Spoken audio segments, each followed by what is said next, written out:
नमस्कार बच्चों। इससे पहले जो वीडियो था उसमें हमने अध्ययन किया इलेक्ट्रॉनिक ट्रांजिशन के बारे में और हमने पढ़ा था कि इलेक्ट्रॉनिक जो ट्रांजिशन है वो 4 प्रकार का होता है। Sigma to sigma star, n to sigma star, pi to pi star और एन टू पाई स्टार।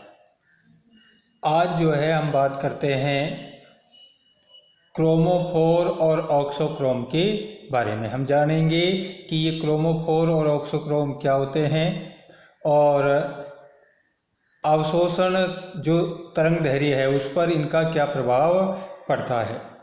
सबसे पहले हम चर्चा करते हैं वर्णमूलक या क्रोमोफोर। क्रोमोफोर जो होते हैं वो असंतृप्त समूह होते हैं जिनमें कम से कम एक पाई बंध उपस्थित होता है और जो किसी यौगिक को रंग के लिए जिम्मेदार होते हैं। यानी कि ऐसे अनसैचुरेटेड ग्रुप्स जिनमें मिनिमम जो है एक पाई बंध होता है और जिसके कारण जो है यौगिक रंगीन दिखाई देता है। ये जो क्रोमोफोर है वो पराबैंगनी और दृश्य क्षेत्रों में अभिलाक्षणिक अवशोषण प्रदर्शित करते हैं। यानी कि इनके द्वारा जो है वो पराबैंगनी और दृश्य जो क्षेत्र है उनमें अवशोषण होते हैं। ये जो क्रोमोफोर हैं ये भी 2 प्रकार के होते हैं। एक वो वर्णमूलक होते हैं जिनमें पाई इलेक्ट्रॉन पाए जाते हैं और इनमें जो इलेक्ट्रॉनिक ट्रांजिशन है वो पाई टू पाई स्टार प्रकार का होता है।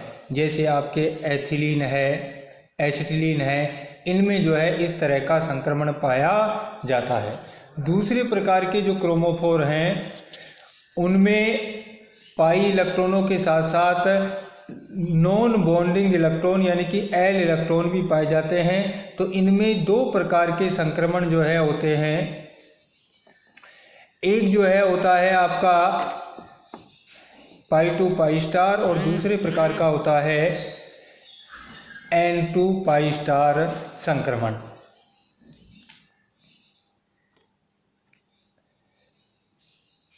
इस तरह के जो समूह हैं वो हैं कार्बोनिल, थायोकार्बोनिल, CS, एजो, नाइट्रो। इनमें जो है दोनों प्रकार के संक्रमण पाए जाते हैं। क्रोमोफोर समूह युक्त जो यौगिक हैं उनके अणुओं में दृश्य और पराबैंगनी क्षेत्र से ऊर्जा का अवशोषण होता है जिससे इनमें पाई टू पाई स्टार और एन टू पाई स्टार संक्रमण होते हैं। जब इन संक्रमण के लिए ऊर्जा का अवशोषण पराबैंगनी क्षेत्र से होता है तो यौगिक रंग प्रदर्शित नहीं करते हैं। जैसे एल्कीन है, एल्काइन है, एल्डिहाइड है, कीटोन है आदि यौगिक किसी भी प्रकार का रंग प्रदर्शित नहीं करते हैं। लेकिन जब अवशोषण जो है दृश्य क्षेत्र से होता है तो यौगिक में रंग प्रदर्शित होता है और इन यौगिकों का रंग अवशोषित जो रंग होता है उसका पूरक होता है। जैसे नाइट्रोबेंजीन हल्के पीले रंग का होता है जबकि मेटा डाइनाइट्रोबेंजीन गहरे पीले रंग का होता है। इस तरह से हम यूँ कह सकते हैं कि वर्णमूलक जो होते हैं उनके लिए आवश्यक नहीं है कि यौगिक रंगीन ही दिखाई दे। यदि उस वर्णमूलक के द्वारा पराबैंगनी क्षेत्र में ऊर्जा का अवशोषण होता है तो यौगिक रंग प्रदर्शित नहीं करता है, लेकिन अगर दृश्य क्षेत्र से ऊर्जा का अवशोषण होता है तो यौगिक रंगीन दिखाई देता है। संयुग्मन जो है कॉन्जुगेशन बढ़ने के साथ साथ अवशोषित प्रकाश की जो तरंगदैर्घ्य है लैम्बडा जो मैक्स है उसके मान में वृद्धि होती जाती है जिससे अवशोषण जो है दृश्य क्षेत्र की तरफ विस्थापित होता है और इससे यौगिक जो है वो रंगीन होते जाते हैं। कहने का अर्थ ये हुआ कि यदि यौगिक में संयुग्मन बढ़ता है, कॉन्जुगेशन बढ़ता है तो यौगिक के रंग में वृद्धि होती जाती है। जिसे हम इन उदाहरणों के द्वारा समझ सकते हैं कि जो बेंजीन है इसमें 3 जो है कॉन्जुगेटेड डबल बॉन्ड है लेकिन फिर भी जो बेंजीन है वो रंगीन है क्योंकि इसके लिए जो लैम्बडा मैक्स है उसका मान 203 nm होता है। यानी कि बेंजीन जो है 203 नैनोमीटर तरंगदैर्घ्य पर प्रकाश का अवशोषण करती है जो कि आपका पराबैंगनी क्षेत्र में पड़ता है। इसी तरह से जो नेप्थलीन है इसमें कॉन्जुगेटेड डबल बॉन्ड की संख्या 5 है इसलिए ये श्वेत है और लैम्बडा मैक्स का मान 314 nm होता है। एंथ्रासीन जो है उसमें 3 बेंजीन वलय जो है आपस में संयुग्मित होती है और इनमें कॉन्जुगेटेड डबल बॉन्ड जो है 7 है। इनके इसीलिए जो है ये हल्के पीले रंग की होती है और लैम्ब्डा मैक्स का मान जो है इसके लिए 370 nm होता है। तो ये जो है आपका क्रोमोफोर या वर्णमूलक हैं जो कि यौगिक के रंग के लिए जिम्मेदार होते हैं।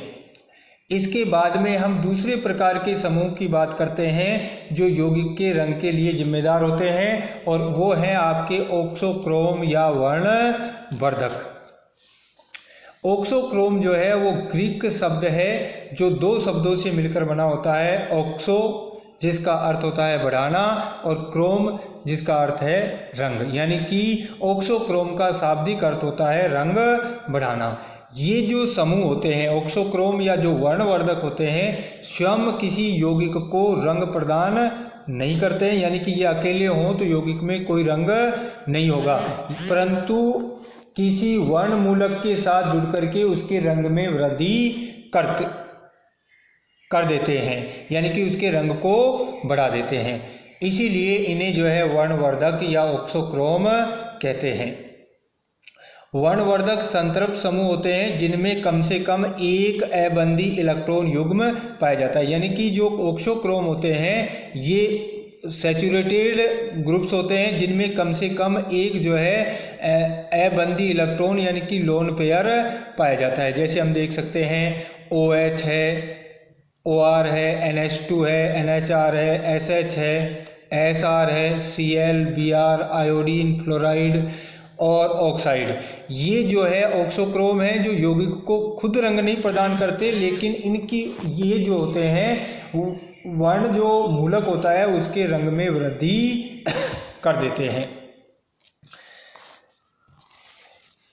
जब ये जो समूह है किसी वर्णमूलक के साथ जुड़े हों तो उसके अवशोषण को उच्च तरंग की ओर खिसका करके यौगिक के रंग में वृद्धि कर देते हैं। जैसे नाइट्रोबेंजीन हल्के पीले रंग का होता है जबकि नाइट्रो जो फिनोल है वो गहरे पीले रंग का है। यहाँ जो नाइट्रो समूह है वो वर्णमूलक है, क्रोमोफोर है जो यौगिक के रंग के लिए जिम्मेदार होता है, लेकिन यहाँ जो OH है वो ऑक्सोक्रोम है जो यौगिक को रंग